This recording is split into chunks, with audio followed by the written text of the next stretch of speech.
morning mga ka-builders. Lumalakas na yung hangin ngayon dito sa Iba, Zambales. Dito ako sa aking farm. Ito. May time na malakas ang hangin, may time naman na katulad nito, medyo malakas na kalmada. Yan.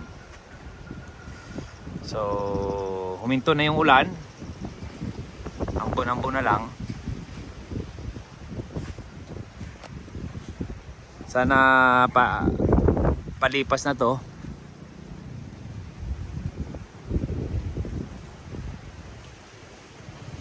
Yan, ito na naman yung malakas na hangin.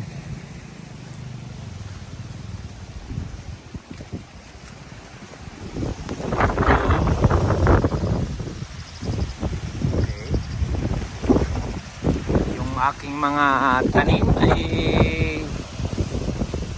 so far may mga damages na yung iba. Na-damage na. Yung iba nag-crack na yung mga sanga-sanga, yung ibang puno tumba. Yan, malakas na naman ang ulan.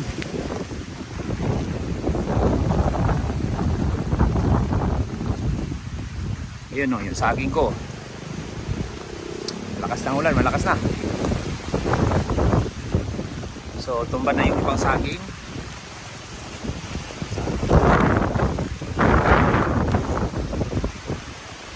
Yung iba na trim ko kasi yan kahapon kaya wow, tumba ito. Yung ibang na trim ko, na trim ako kahapon bago in-anticipate ko na to so sana hindi sila matumba.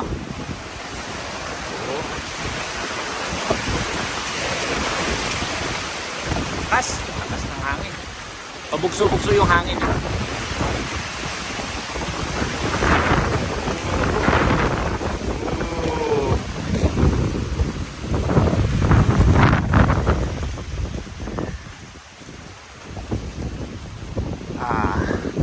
Yung citronella, kahit bagyuhin to, okay lang. Di ba? Kahit bagyuhin yan, okay lang. Yung aking bayabas, naku, nag-harvest ako everyday. Ito yun dami. Sana hindi yung iba may mga tusok sa loob. May mga tusok yung bayabas ko. Pero yung iba naman wala. Sana wala. Ay! Kinain na ng ibon ito. Oh, kahapon lang hindi. So, kinain na ng ibon. So, ito yung tusok. Yan o. Kapag binuksan mo yung bayabas, mayroon siyang ganun. Kinain ng ibon. So, ang cashier ko dito, ibon. Saka yung mga gustong tumikim. Yan. So, kailangan ko ng harvest. Or else, ito, hayaan ko na to. Babalikan ng ibon to Kanya na yan. Kanya na yan. Ito, may mga tusok to sa loob. Di bale. Share.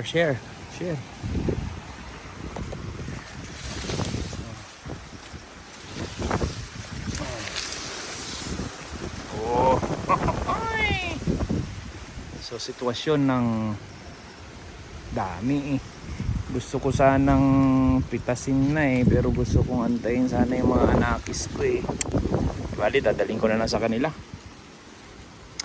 So yan ang sitwasyon. Yung citronellas, kung mapapansin nyo mga ka-builders, super dami na. Super dami.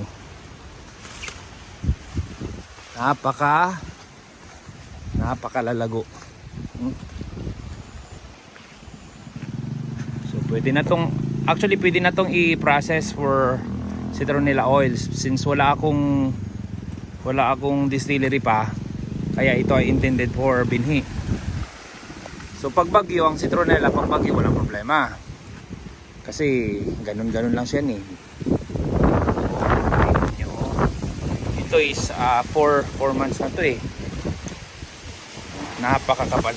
Yung isang stock na tinanim namin, no? Oh. Grabe. Grabe.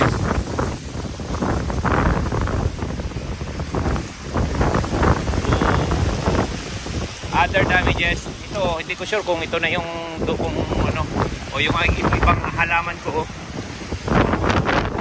Nabali yung sanga, yung big eye. Nabali din yun. Since nababali sila, marupok eh. Ito din, pati yun, nabali yung mga sanga ng aking mga halaman. Ito nabali. Yan ang pinagbalian, no? Yung iba din, so nagkakabalian. Hindi pa to ganun kalakasan, pero ganun na. Paano pag malakas ba ng sobra? So ito muna update for now. Sana wala nang masyadong damage. Ito rin, oh, balik. Okay. Yan, tinakpan ko yung aking mga gansa kasi saan sila eh. Natanggal na, oh. Papabalik ko to. Yung aking mga gansa pa naman ay naglilingliman. Lahat sila, oh. Yan, oh.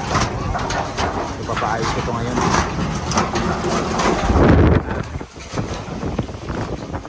Aking mga alaga dito, ako alaga manok dito eh. Dito ko sila safe and secure, except ilipad yung mga bulong ko. Yan, yan ang aking alaga. Okay, bye bye, thank you.